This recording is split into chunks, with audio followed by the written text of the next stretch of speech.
Now, I just like to remind you that none of these stories are true.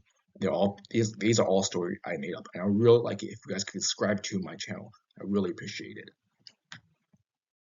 I have been working as an emergency room nurse for about 10 years, and within those 10 years, I've seen all kinds of horrible stuff. Now, anybody who has worked in an emergency room knows that you've seen all kinds of crazy stuff, some of the worst of people.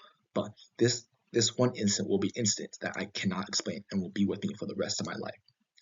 This incident happened about within the first 6 months of my shift when I started working at this hospital. Now, this is about my fourth or fifth night shift, and this one was my first night shift ever in my entire life. So I never worked a night shift. I was not used to it. So I was still getting kind of used to working everything. I've been working about for 2 hours. I was just doing basic stuff, checking on the patients, make sure everything was okay, make sure all the patients are okay. When I got pinged to one of the patients, when I got called in to one of the patients' room. Now, we'll just call this patient Mrs. Smith, and Mrs. Smith has been with us for a long time. She talked about how she wanted to make a complaint about how it was hard for her to sleep with the little kids walking around and talking and laughing.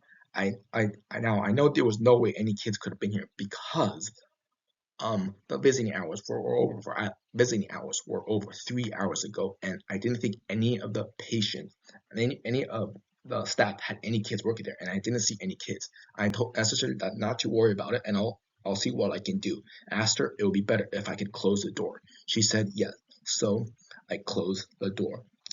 And again, I continued working, checking on everything.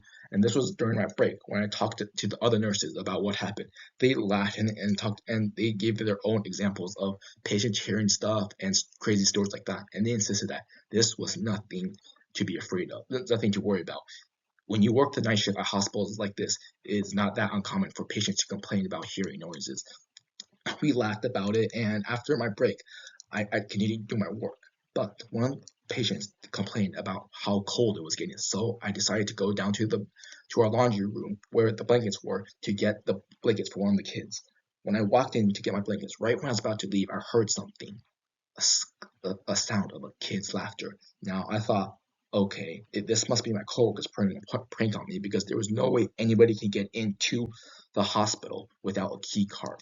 So I decided to text them to tell them to knock it off, but they insisted that they did not do they weren't pulling a prank. After a couple of arguments, one of the head nurses, who was a no nonsense nurse and known for being honest, insisted that there was no way my coworkers could have done it because they were at the other end of the hospital. So I chalked up to my imagination, like it must have been me being upset by what Mrs. Smith had said, and I must have imagined it. So I continued to work in the hospital, continued to work. But then another patient complained about being too cold. So I decided to go down to the basement again. Then that's where I heard another of laughter of the same kid. Now this time I was getting impatient, so I used my cell phone light to try to find anything. But whenever I tried to find the source of laughter, the kid's laughter seemed to go from one place to another, and there was nowhere I could find it. So I got tired, I gave up, and I stopped looking.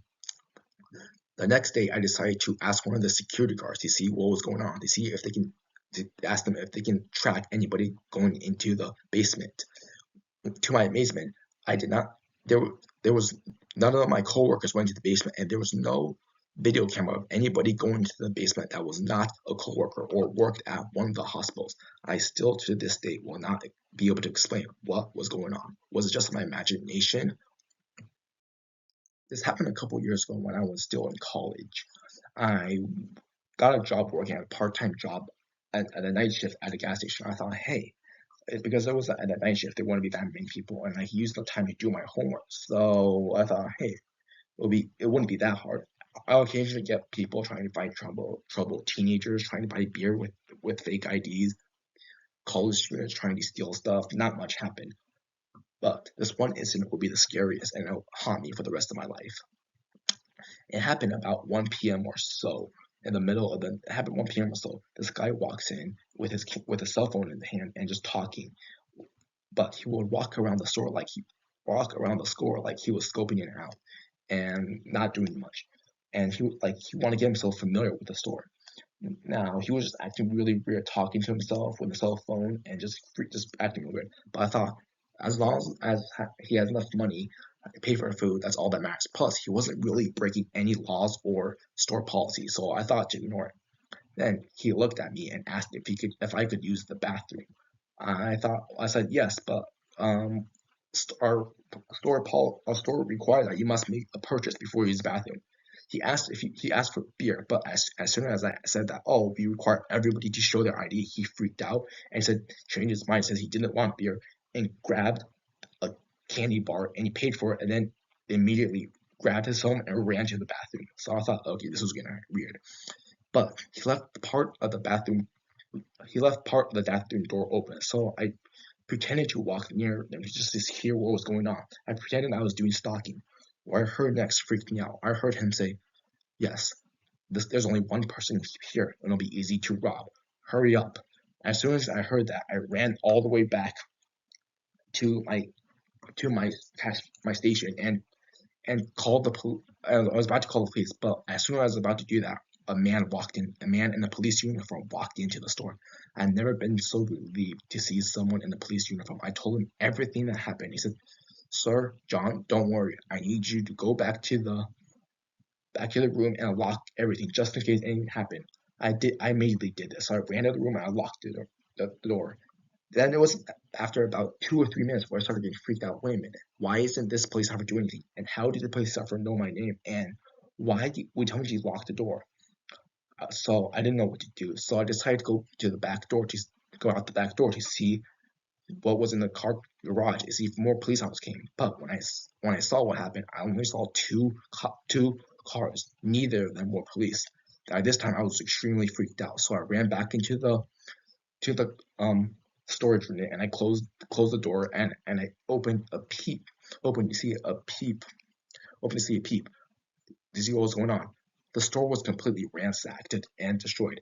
I immediately ran back to the front desk and called the police and pressed the emergency room button.